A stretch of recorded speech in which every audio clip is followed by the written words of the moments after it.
Uma economia é um conjunto de processos de produção e consumo que trabalham para resolver o problema econômico central. O problema é que temos acesso apenas a uma quantidade finita de recursos, mas o potencial para o consumo humano de bens e serviços é praticamente ilimitado. Essa é a base da economia. Todo estudo, todo artigo, toda teoria política econômica ou experimento é, em última análise, uma tentativa de encontrar uma solução para um problema que, por sua própria natureza, não tem solução. A economia é considerada uma ciência social e, embora alguns cientistas de campos mais rigorosos nem sempre a aceitem em seu pequeno clube, ela ainda segue os mesmos processos para explorar o mundo ao nosso redor. E como acontece com a ciência, ou qualquer coisa extremamente complexa, existem divergências entre os praticantes em todos os níveis da academia e ao longo de toda a história do assunto. As escolas de pensamento econômico são formas amplas de agrupar economistas em grupos básicos.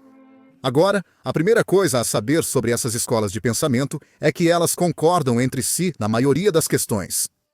Da mesma forma que dois físicos obviamente concordariam que um objeto em repouso permanecerá em repouso, mas poderiam discordar sobre a teoria das cordas. Dois economistas obviamente concordariam que existem custos de oportunidade para cada unidade de produção, mas poderiam discordar sobre as implicações de longo prazo dos impostos sobre consumo. Mas o motivo pelo qual você tem muito mais chances de ouvir sobre divergências em economia do que em física é triplo. Primeiro, a base da economia é uma pergunta sem resposta. Portanto, existe um certo elemento de filosofia e moralidade nessa busca acadêmica, por mais que os economistas tentem esterilizá-la com matemática e estatística. Segundo, economias são realmente difíceis de testar. Se surgir alguma nova teoria radical sobre tributação eficaz, a única maneira real de ver se vai funcionar é aprovar essa lei tributária em um país e estudar os resultados. Se o experimento não funcionar, você acabou de destruir uma nação. Essa dificuldade em testar também significa que muitas ideias marginais são difíceis de refutar da mesma forma que seriam em um laboratório de química. E terceiro, a economia é algo que todos sentimos dia após dia. A economia afeta nossas situações financeiras, nossos governos, aposentadorias, meio ambiente, taxas de criminalidade e, basicamente, qualquer outra coisa que vire manchete de jornal. E como tudo em que as pessoas estão envolvidas, elas formam opiniões sobre isso. E essas opiniões são mantidas por todos, desde economistas ganhadores do Nobel até aquele cara maluco que defende uma economia baseada em sementes. Se essa controvérsia não fosse suficiente, existe outro problema que torna essas escolas de pensamento difíceis de lidar, que é o fato de não haver fronteiras rígidas entre elas. Há muitos economistas que concordam com alguns princípios de uma escola de pensamento e discordam fortemente de outras áreas, o que na verdade é algo ótimo. Nenhum pesquisador em qualquer campo deveria se sentir alinhado a uma única forma de pensar. Mas por agora, para tentar entender esse mundo caótico, vamos analisar 3 escolas principais: clássica, austríaca e keynesiana. Para mostrar as diferenças entre essas escolas, vamos analisar como elas sugerem resolver o problema econômico central em áreas-chave. O que elas sugerem que seja o papel do governo, o que acham que é o papel do indivíduo, o que propõem fazer durante uma crise econômica e, finalmente, o que argumentam ser a chave para entregar uma economia mais rica e mais feliz. Agora, economias sempre existiram, e antes mesmo de as pessoas saberem o que estavam fazendo, elas tentavam satisfazer seus desejos com os recursos limitados que tinham disponíveis. Isso continuou por um período extremamente longo, e grandes impérios surgiram, viveram e morreram enquanto abrigavam economias que eles nem pensavam em estudar especificamente. De Aristóteles a Jesus, todos apresentaram uma resposta para a pergunta, mas ninguém ainda havia pensado em perguntar qual era a pergunta. Ah, sim, posso ter. Como satisfazer demandas ilimitadas com recursos limitados por 1000, Alex? Tudo isso mudou, no entanto, no século XVIII, com um homem chamado Adam Smith, que deu origem à economia e formou a base do que hoje é conhecido como Escola Clássica. A Escola Clássica de Economia, como o nome sugere, Foi a primeira encarnação da economia como uma busca acadêmica separada. Distinta de finanças, governo e filosofia, os primeiros praticantes da economia, nomeadamente Adam Smith, começaram a escrever e estudar sobre como o mundo funcionava para aumentar a riqueza das nações. Eles descobriram que o mundo naquela época era governado por uma teoria que passou a ser conhecida como mercantilismo, que poderia realisticamente ser sua própria escola de pensamento econômico, se não fosse tão fundamentalmente falha. Esse sistema dependia de as nações tentarem desesperadamente acumular o máximo de ouro possível, seja exportando mais do que importavam, minerando mais dentro de suas fronteiras ou colônias, ou saqueando através de conflitos hostis. Agora, já exploramos mercantilismo e Adam Smith antes neste canal, então, se quiser mais detalhes sobre isso, assista a esses vídeos. Mas a grande lição aqui é que o mercantilismo era, na prática, aceitável para a maioria das nações ao longo da história. Essas nações eram extremamente básicas, e seu sucesso econômico girava principalmente em torno da força de sua colheita em determinado ano, e mais tarde, de quantas colônias podiam reivindicar. Mais ou menos era um jogo de soma zero. Se alguém ou algum país estava ficando mais rico, era porque alguém ou algum outro país estava ficando mais pobre, e o mercantilismo refletia perfeitamente essa realidade. Ter uma política fiscal e monetária perfeitamente administrada não significaria muito para a prosperidade geral desse tipo de nações muito básicas. Seria como colocar óxido nitroso em uma carroça puxada por cavalos. Não iria fazer nada, e provavelmente apenas deixaria todos muito confusos com sua complexidade desnecessária. Mas tudo isso estava começando a mudar quando Adam Smith começou a escrever A Riqueza das Nações. As primeiras fábricas movidas a vapor haviam surgido, e pela primeira vez na história, a riqueza não estava sendo cultivada ou extraída, mas criada em massa, o que representava uma chance para todas as pessoas se tornarem mais ricas. Nenhuma sociedade pode verdadeiramente prosperar e ser feliz se a maior parte de seus membros forem pobres e miseráveis. É justo, além disso, que aqueles que alimentam, vestem e abrigam todo o corpo da população tenham uma parcela da produção de seu próprio trabalho que lhes permita também serem razoavelmente bem alimentados, vestidos e alojados. Agora, isso soa como algum papo comunista. Mas o que Smith estava tentando dizer aqui é que existe uma distribuição ideal da criação de riqueza para todos os membros da sociedade. Definitivamente, não deveria ser completamente igualitária, mas também não deveria haver uma classe camponesa inchada sustentando uma nobreza minúscula. A razão para isso não era uma busca virtuosa por alimentar os pobres, mas sim para desenvolver mercados e dividir o trabalho. Para mostrar a importância disso, Smith usou o exemplo de um alfinete. Um pequeno, afiado e pontudo pedaço de metal. O que parece ser um produto extremamente simples, mas se um único trabalhador acordasse de manhã e se dedicasse inteiramente a fazer um único alfinete, provavelmente não conseguiria, pois precisaria minerar os materiais, refinar o aço, forjá-lo e depois afiá-lo apenas para fazer um alfinete. Claro que, se todas essas tarefas fossem realizadas por trabalhadores diferentes, eles poderiam se concentrar em suas funções individuais e a produção de alfinetes se tornaria muito mais fácil. Tanto que haveria uma abundância de alfinetes que eles poderiam então compartilhar entre si, e todos teriam mais por terem contribuído para esse processo. Agora, esse exemplo de uma pessoa fazendo um alfinete nos parece bem bobo, mas por muito tempo era assim que as economias funcionavam. Vilas feudais produziam praticamente tudo o que precisavam, e até mesmo famílias individuais eram mais ou menos autossuficientes. As pessoas faziam isso porque não tinham nenhuma alternativa real. Os mercados das vilas eram no máximo básicos, e a maioria dos trabalhadores camponeses nem sequer recebia uma renda como você, ou eu, conhecemos hoje. Mas, ao se mudarem para as fábricas e passarem a receber salários em dinheiro, os indivíduos agora tinham a capacidade de fazer compras, o que deu à economia como um todo a possibilidade de se especializar. Immanuel Kant, um filósofo lendário, pode ter dito isso da melhor forma em seu livro de 1785, Fundamentação da Metafísica dos Costumes, onde afirmou que todos os ofícios, profissões e artes se beneficiaram da divisão do trabalho. Pois quando cada trabalhador se dedica a um tipo particular de trabalho, que exige um tratamento diferente dos demais, ele pode fazê-lo melhor e mais facilmente do que alguém que tenta fazer tudo. Onde o trabalho não é assim diferenciado e dividido, onde todos são pau para toda obra, os ofícios permanecem em um nível totalmente primitivo. Assim, com essa nova compreensão de como construir um mundo melhor, essas eram as prescrições desses primeiros filósofos e financistas que se tornaram economistas. Os mercados deveriam ser livres, porque quanto mais as pessoas são livres para negociar entre si, mais elas podem se especializar e contar com os outros para se especializarem e fornecerem todos os bens de que possam precisar. As nações também deveriam fazer o mesmo, parar de tentar acumular todo o ouro e, em vez disso, observar quem faz bem o quê.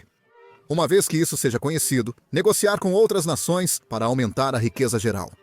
A produção é a parte mais importante de uma economia, e grandes esforços devem ser feitos para torná-la mais eficiente, de modo que mais riqueza possa ser criada a partir da transformação de matérias-primas em produtos complexos. A intervenção do governo nos mercados livres deveria se limitar exclusivamente a garantir que contratos sejam cumpridos e que fraudes não sejam permitidas entre os indivíduos. A economia clássica presume que todas as pessoas que compram, vendem e trabalham são indivíduos perfeitamente racionais e que sempre tomarão a decisão mais lógica possível para promover seus próprios interesses egoístas. Mais ou menos, a economia clássica argumenta que todos podemos trabalhar juntos para tornar o mundo um lugar melhor sendo extremamente egoístas. Acho que Gordon Gekko provavelmente era um economista clássico. Essas teorias funcionaram muito bem, e quando aplicadas à era das indústrias, foram a força motriz por trás do desenvolvimento dos empregos, empresas e mercados como os conhecemos hoje. Mas essas ideias não eram perfeitas, e agora que a base estava formada, os grandes pensadores de todo o mundo começaram a trabalhar em como melhorá-la. Os primeiros a realmente abalar essa nova forma de pensar foram um grupo de economistas de Viena, que acabaram formando a Escola Austríaca. A escola austríaca compartilha muitas semelhanças com a economia clássica, e a maioria dos economistas que hoje definem essa escola de pensamento nem sabiam que estavam formando uma, da mesma forma que Adam Smith, provavelmente, nem sabia que estava criando a disciplina da economia. Na verdade, esses primeiros acadêmicos estavam tentando resolver algumas pontas soltas da economia clássica, principalmente ao perceberem que uma economia não era uma massa amorfa de produção, mas sim uma coleção de indivíduos. Com isso, esses estudiosos começaram a incluir mais considerações sobre como os indivíduos agem, e especificamente sobre como atribuem valor às coisas. Karl Menger foi o pai da escola austríaca de economia e é acreditado como coautor da teoria da utilidade marginal, ao lado de seu aluno Friedrich von Wieser. A teoria da utilidade marginal foi uma contribuição extremamente importante para a economia como um todo. Ela argumentava que os bens fornecem uma utilidade, mas essa utilidade diminui a cada unidade adicional do bem existente. Por exemplo, a utilidade extra que alguém obtém ao ter uma chaleira, em comparação a nenhuma, é bem significativa. De repente, essa pessoa pode ferver água e preparar chá ou café, coisa que antes não conseguiria fazer sem a chaleira. Ter duas chaleiras em vez de uma também tem alguns benefícios. Agora você pode ferver mais água ao mesmo tempo, e se uma quebrar, tem uma reserva pronta para continuar preparando chá e café. Mas 3 chaleiras, 4 chaleiras, 20 chaleiras. Existe um limite para a quantidade de chá e café que uma casa realmente precisa, e eventualmente esses itens começam a ocupar tanto espaço que as pessoas passam a querer menos deles, significando que, em níveis extremos, um item pode ter valor de utilidade marginal negativo para o consumidor. Isso contrariava a escola clássica de economia, que simplesmente defendia a produção do máximo de bens possível, deixando o mercado livre decidir para onde esses bens iriam. Agora, isso pode nos parecer óbvio hoje, Mas é preciso lembrar de duas coisas importantes. A primeira é que essa teoria trouxe grandes contribuições para a solução do problema econômico central. Claro, ainda existiam desejos ilimitados e apenas recursos limitados para satisfazê-los, mas eles acrescentaram a observação de que, na verdade, alguns desejos específicos podem ser satisfeitos em excesso. Então, a economia deve evitar isso a todo custo, a fim de sobrar mais recursos para satisfazer outros desejos ainda não atendidos. A segunda é que isso foi o primeiro indício de uma teoria econômica se adaptando a um mundo de crescimento genuíno e sustentado.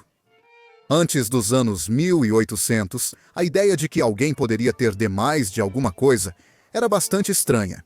Mas, com fábricas em toda a Europa operando dia e noite para produzir todo tipo de coisa, a decisão que as pessoas estavam tomando começou a mudar de "posso pagar por isso?" para "prefiro ter isso ou aquilo". Essa compreensão mais profunda em um mundo cada vez mais abundante culminou na teoria subjetiva do valor. Essa teoria argumenta que um item não vale a soma dos materiais e do trabalho envolvidos em sua fabricação, mas sim é uma função de sua importância percebida. Por exemplo, um trabalhador poderia passar a vida inteira cavando o buraco mais profundo que o mundo já viu, mas esse buraco teria menos valor real do que outro cavado a 1 metro e que atingiu uma pepita de ouro maciço. Ou, no contexto industrial, uma fábrica poderia construir um carro feito de titânio. E sim, provavelmente seria um carro melhor do que um feito de aço, mas levaria 10 vezes mais horas de trabalho e 10 vezes o custo de materiais para fabricá-lo, e ele talvez fosse apenas 20% mais leve e resistente. Agora, como as pessoas não vão pagar $300 mil por uma edição de titânio de um Toyota Camry? Esse tipo de bem subjetivamente inferior simplesmente não é produzido. Quem decide que esses bens não devem ser produzidos? Consumidores racionais. Assim, de repente, a escola austríaca de economia deu um segundo papel ao mercado livre. Ele não era apenas um meio de troca que permitia às pessoas se especializarem e produzirem mais, mas também decidia o que seria produzido e o que não seria. De repente, a coisa mais importante no mundo não era quanto você podia fabricar, mas quão cuidadosamente você decidia o que fabricar.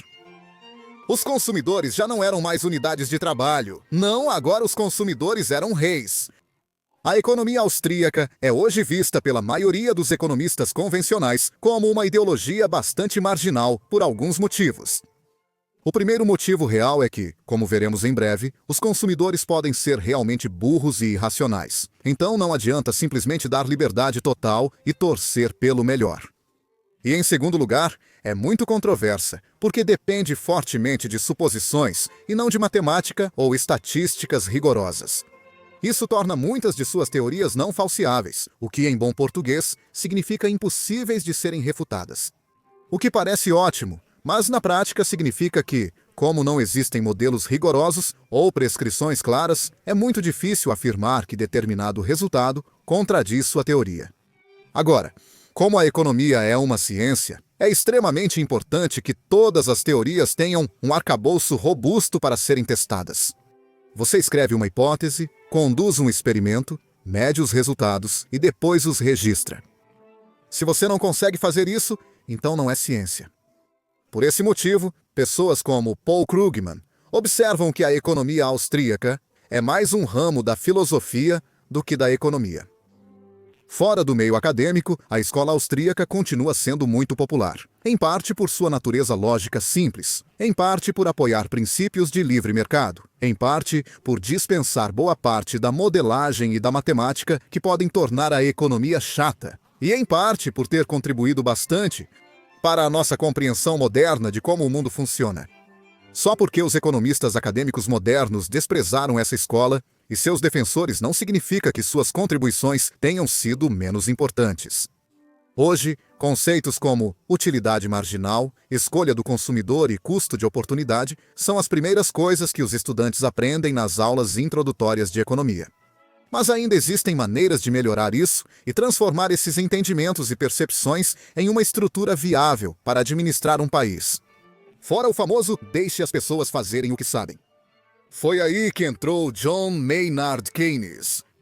Se uma pessoa comum ouviu falar de algum economista, esse alguém provavelmente foi Keynes. Ele é considerado o economista mais influente do século XX e hoje define a maneira como quase todos os governos ao redor do mundo administram seus assuntos econômicos.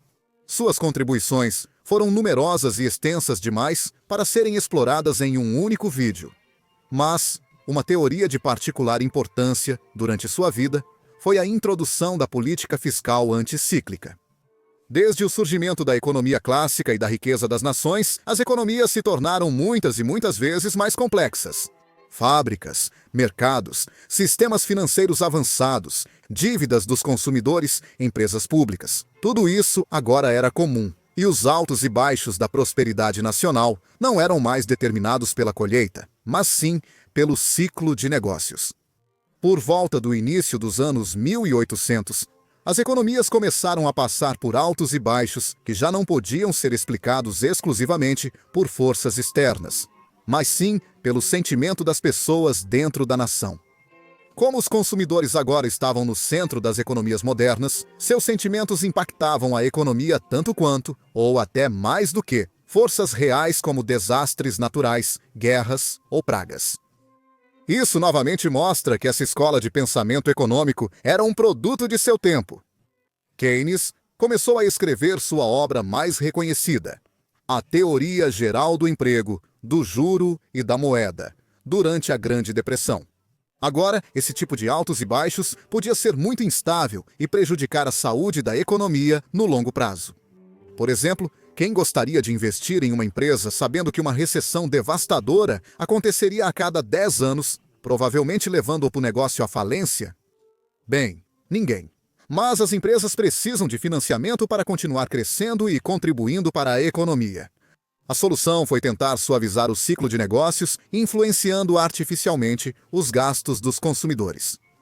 As nações fariam isso por meio de política fiscal, cobrando mais impostos e gastando menos dinheiro público durante os períodos de crescimento, e depois cobrando menos impostos e gastando mais durante uma recessão econômica. Tributação mais alta efetivamente força as pessoas a terem menos dinheiro, o que significa que não podem exagerar tanto nos gastos e endividamento, fazendo com que os tempos bons não sejam tão exagerados, ostentatórios e ao estilo Gatsby. Por outro lado, quando os impostos são reduzidos e o governo começa a gastar grandes quantias de dinheiro, você de repente tem muito mais dinheiro no bolso para gastar e fazer com que a economia não fique tão ruim durante uma recessão. O plano de Keynes não era eliminar completamente o ciclo econômico, mas fazê-lo passar de algo assim para algo assim. Os benefícios disso são meio difíceis de enxergar. Claro, os tempos ruins não são tão ruins, mas os bons também não são tão bons. Então, qual é a vantagem? Bem, o argumento é que, tornando ambos menos extremos, a economia se tornava mais consistente e as pessoas podiam planejar para o crescimento de longo prazo em vez de apenas tentar sobreviver à próxima crise catastrófica. A escola austríaca odiava essa ideia porque interferia no mercado livre, o que limitaria a eficiência. Essas divergências, frequentemente, colocavam Keynes em oposição ao seu contemporâneo austríaco Friedrich Hayek, resultando em debates fantásticos e batalhas de rap constrangedoras que você definitivamente deveria assistir depois disso. Você pode ver a economia keynesiana em prática praticamente em todos os lugares hoje. Em resposta à crise econômica causada pelo coronavírus, governos ao redor do mundo reduziram impostos e lançaram pacotes massivos de estímulo fiscal, tudo para tentar tornar a recessão menos severa. A principal crítica que a maioria dos economistas modernos faz a essa prática é que os governos são muito rápidos em aplicar estímulos fiscais keynesianos durante crises, mas, normalmente, se esquecem de aumentar os impostos e reduzir os gastos nos tempos bons. A economia é um estudo muito diverso, que parte de uma pergunta impossível de responder. Por sua própria natureza, ela vai gerar alguns desacordos, ideologias conflitantes e, sim, até alguma controvérsia. Isso não é muito diferente de qualquer outra área da ciência. Se você perguntar a um grupo de cientistas sobre uma nova teoria em seus respectivos campos, todos terão opiniões bem diferentes sobre ela. A diferença é que as opiniões dos economistas chamam muito mais atenção porque, de certa forma, É em nós que os experimentos estão sendo feitos. Essas três escolas de pensamento econômico, clássica, austríaca e keynesiana, concordam em muito mais do que discordam. Mas, como em qualquer ideologia concorrente, elas são definidas por suas diferenças. Até agora, vimos que elas representam mais uma evolução umas das outras do que uma revolução. E revolução nos leva diretamente ao próximo vídeo da série, Marxismo versus Capitalismo de Laissez-faire. Mas, por agora, ao menos lembre-se de que, entre todos esses desacordos, os economistas ainda estão trabalhando em prol de um objetivo comum: resolver o problema econômico central.